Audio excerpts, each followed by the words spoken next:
Wayne, thanks for joining us. This is still live on Daybreak. We've had an amazing conversation with Charles, the whole robust one there, but we are not done yet because we have another one here that says the Lagos State Police Command has assured Lagosians of its readiness to prevent any breakdown of law and order in its enforcement of ban on Okada riders in 6 local government areas of the state.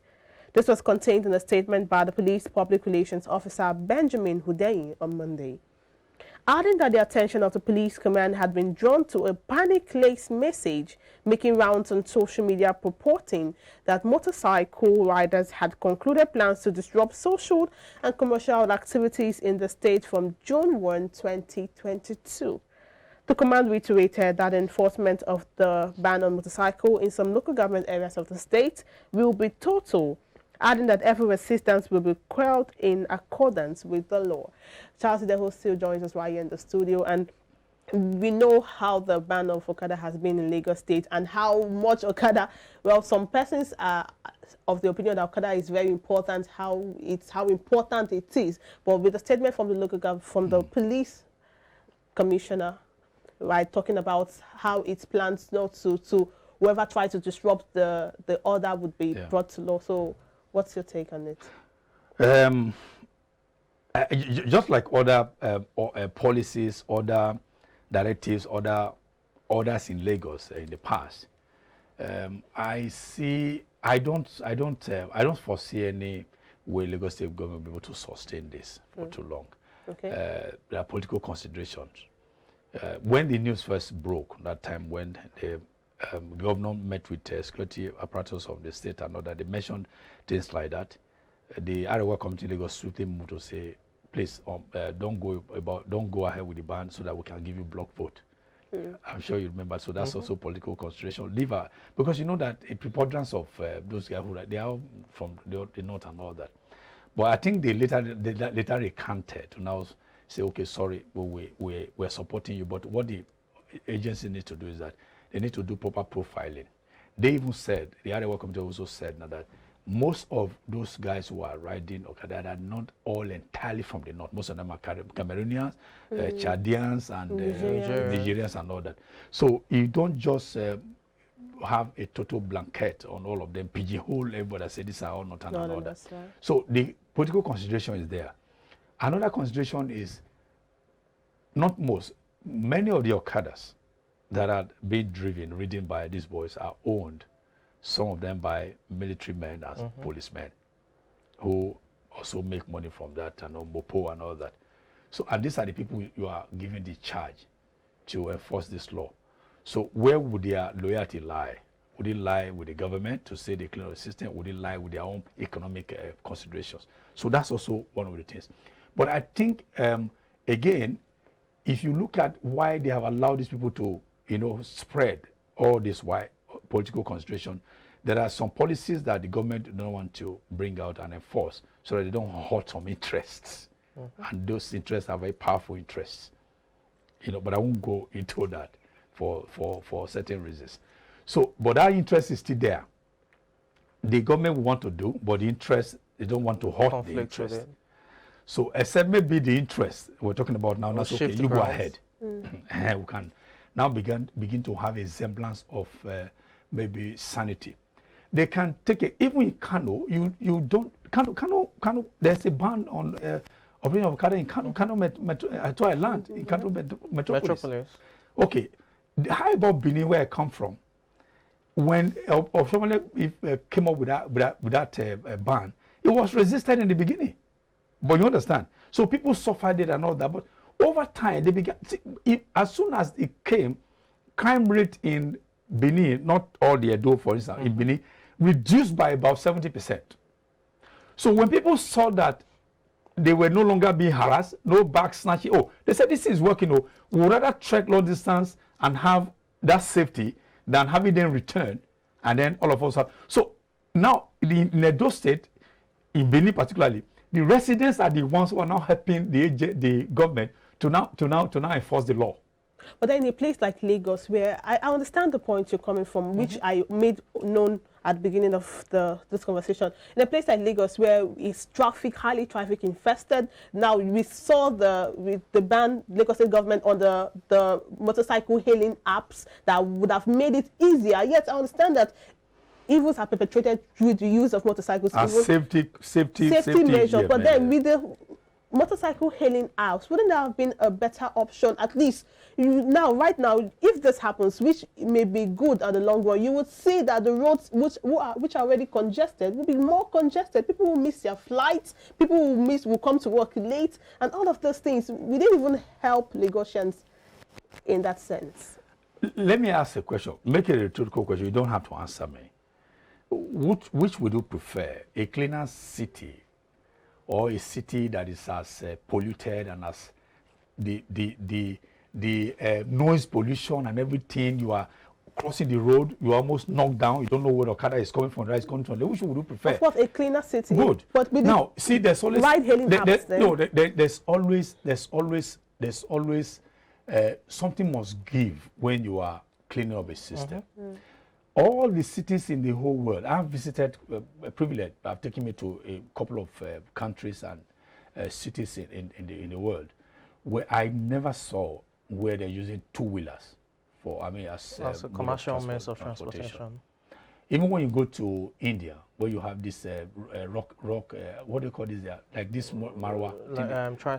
There's something they call Rockshore.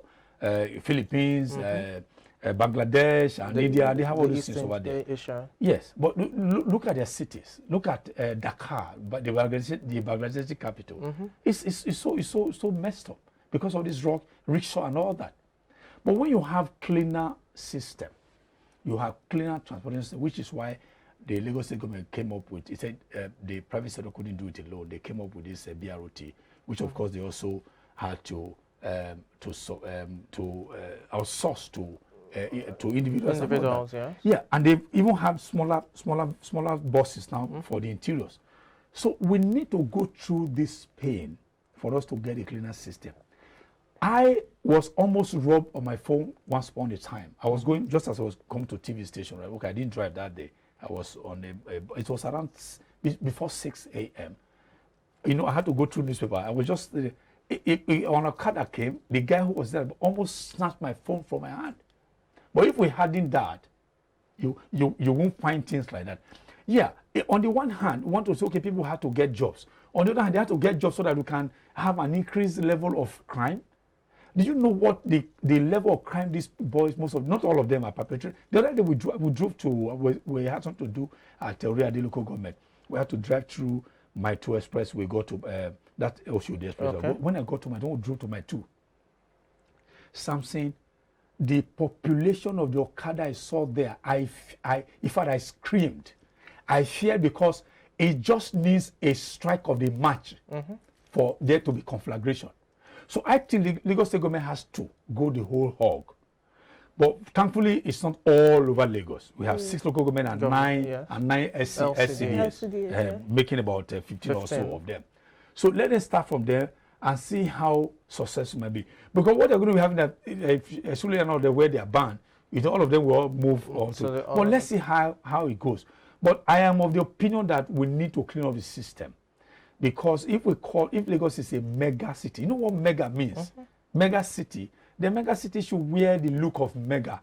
I understand what you've said. That those who think that for your motorcycles now, the ones that are to be banned from tomorrow, that they constitute a nuisance, causes of accidents, crime rate and all of that.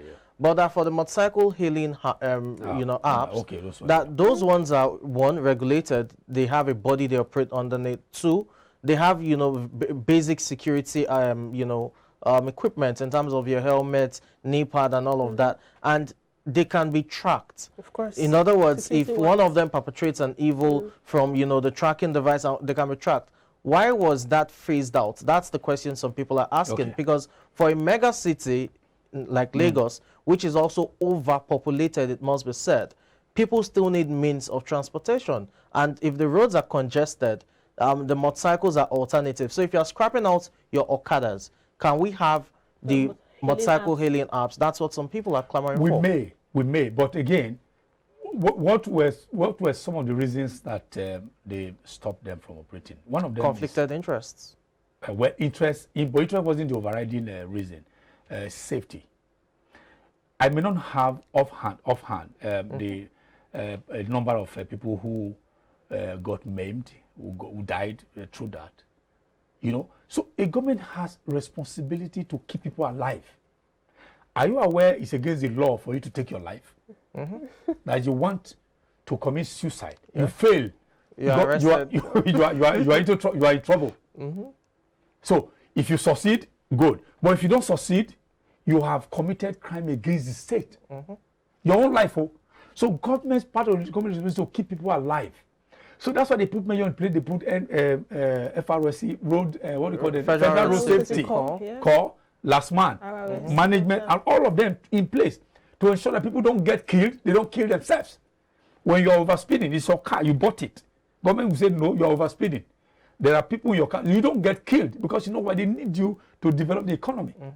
I mean, I'm just taking general. That's how it is over. It may not be the same thing here, but you see, bringing those right, it may be a stopgap measure. Yep. Stopgap doesn't last forever. Okay. When they are looking, but again, those people, when you say, okay, let's bring this back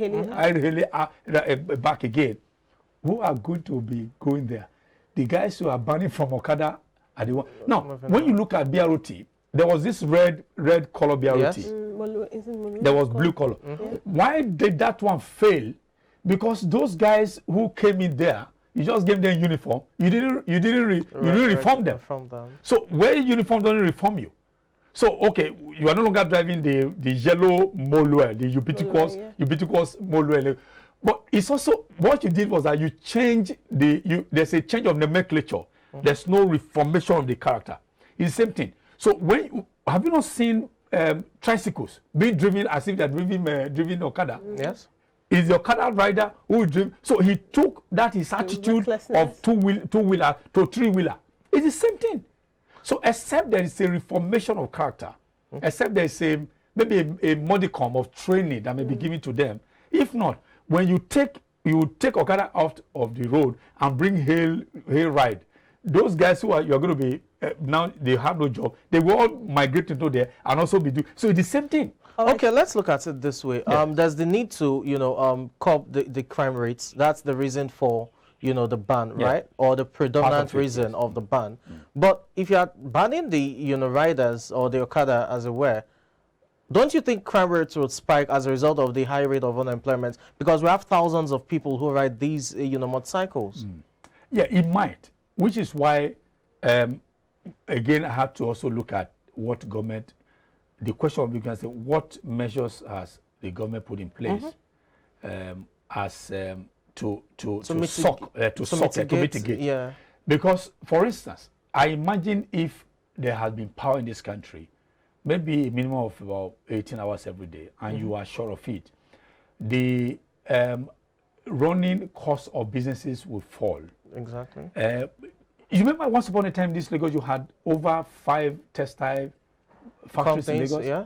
A single one of them can have 5,000 youths. Well, for the want of time, we just have to. You understand? So maybe what I'm saying is that it calls to question what government is putting in place as a stop, as also a measure, so that when you have these people being their jobs are taken out of their hands, what would they fall back to? So it's another thing we need to tell the government to also come up to that and see how they can partner with the private sector to see how much they can take these boys and girls on. Yes. Thank you so much, Charles Deho, for sharing your thoughts. A lot conversation there. It was quite interesting. We appreciate your time in the studio. Thank you very much. Happy New Month in advance, because we'll be seeing you tomorrow. I'm a very, very conservative. I don't greet Happy New Year. Oh, really? Yeah. My own is just Happy New Year. That's it. Oh, okay. Well, very soon we'll have Happy New Day, Happy New Hour. Charles Deho, thank you so much. Thank you very much. Charles Deho there, public affairs analyst, making sense of the conversations we had today. Please, it's not over yet. Please do share your thoughts on our social media platforms and also the live chat below. We'll take a very short break now. Do not forget the Money Motivation segment is up next.